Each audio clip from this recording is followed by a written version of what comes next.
Olá, nobres amigos. Eu sou o príncipe exilado Lucas Possalski, segundo Lucas Docas. E nesse vídeo, para responder a dúvida do nosso nobre amigo Pedro Augusto, falarei para vocês sobre o que acontece quando o rei morre.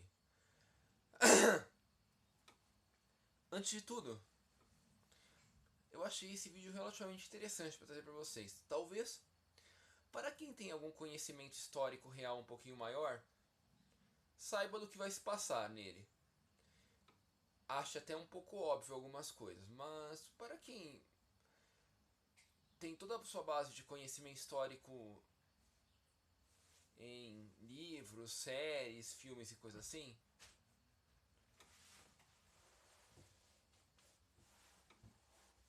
este vídeo vai ser importante, porque vai trazer uma noção da realidade medieval que talvez você não tivesse até então.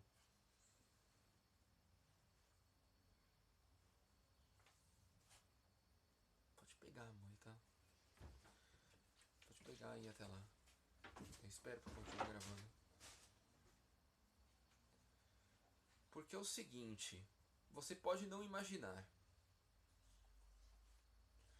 mas sabe aquele monte de cerimônia na morte do rei que costumamos ver? Não vou falar que não existiam cerimônias para a morte de reis, mas provavelmente todo aquele luto, todo aquele exagero é uma coisa muito mais midiática do que propriamente algo real da Idade Média. Talvez em alguns reinos específicos, ou em alguns reis específicos, a coisa fosse mais forçada do que em outros. E chegassem ao nível de exagero que vemos nas séries e filmes e toda a produção midiática quando conhecemos. Porém,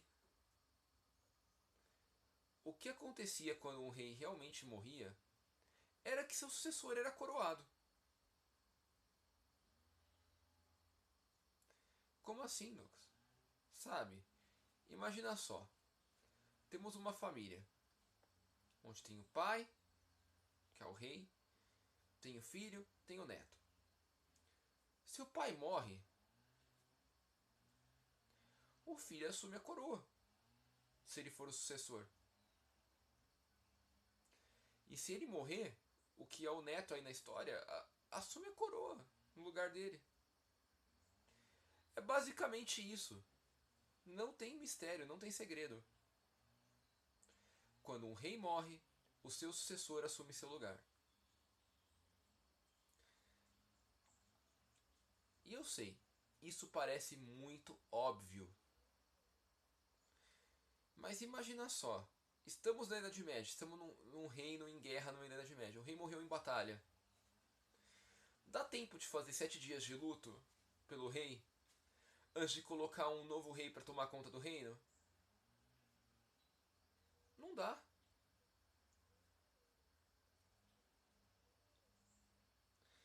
Então essa sucessão tem que ser rápida. Morreu? Tem certeza que esfriou o corpo e morreu? Põe a coroa no próximo. Não dá tempo de ficar se lamentando, chorando, fazendo um monte de cerimônias ritualísticas, que nem a gente vê nas séries. Simplesmente morre um, vai o sucessor dele.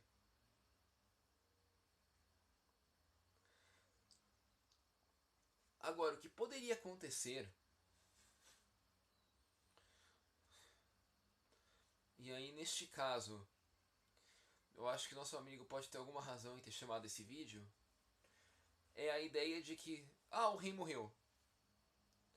E aí não tem um sucessor bem definido. Aí sim a coisa vai para um conselho, ou vamos pesquisar primeiro quem são os parentes nobres mais próximos vivos. Porque uma coisa é tipo ter um bastardo vivo. Mas com exceção desse bastardo, nenhum parente próximo é menor do que terceiro grau.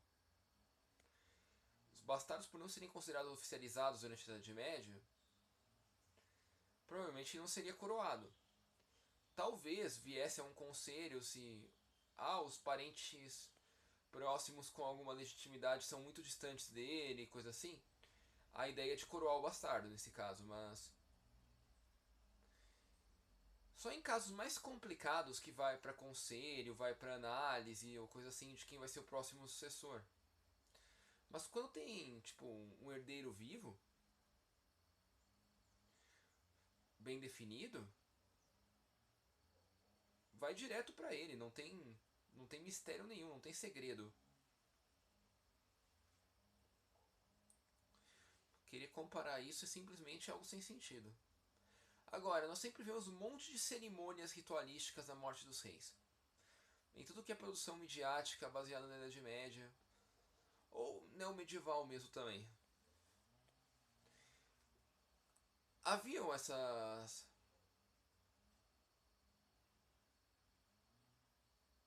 cerimônias todas? Haviam. Porém, podemos dizer que a maior parte delas já ocorria já após a coroação do sucessor. Uma parcela considerável delas já, quando ocorriam, era após a coroação. Por quê? Porque não dá para deixar o rei sem reino. Quer dizer, o reino sem rei. Não dá para deixar uma terra sem senhor. Principalmente em situações de guerra. Em situações de paz dá para brincar um pouquinho mais, mas em situações de guerra não rola isso. Isso não acontece. Então, basicamente, a ideia é a seguinte: morreu o rei? Confirmou que ele está morto?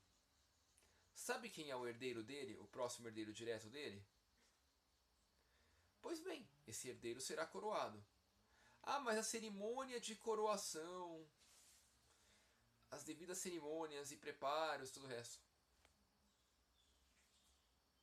Não vou falar que não acontecia, mas novamente, a nomeação como rei para poder cuidar do reino era uma coisa urgente, não podia esperar. As demais cerimônias, todos os ritos e coisas assim, meras formalidades, talvez pudessem.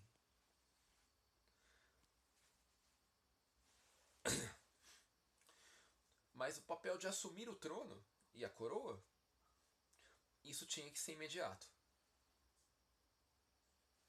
Ou o mais breve possível, porque se tardasse muito, o reino ia ficar à deriva, ia ficar sem comando.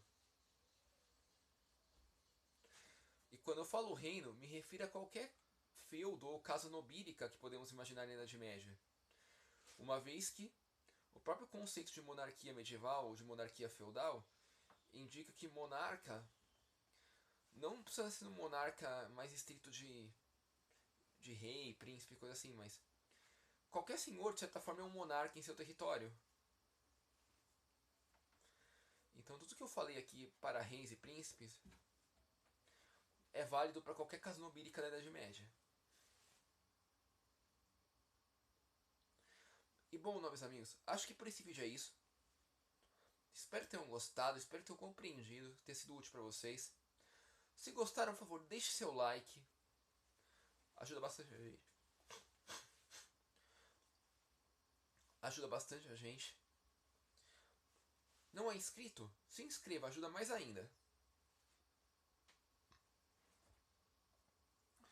E obrigado, nobres amigos. Até a próxima.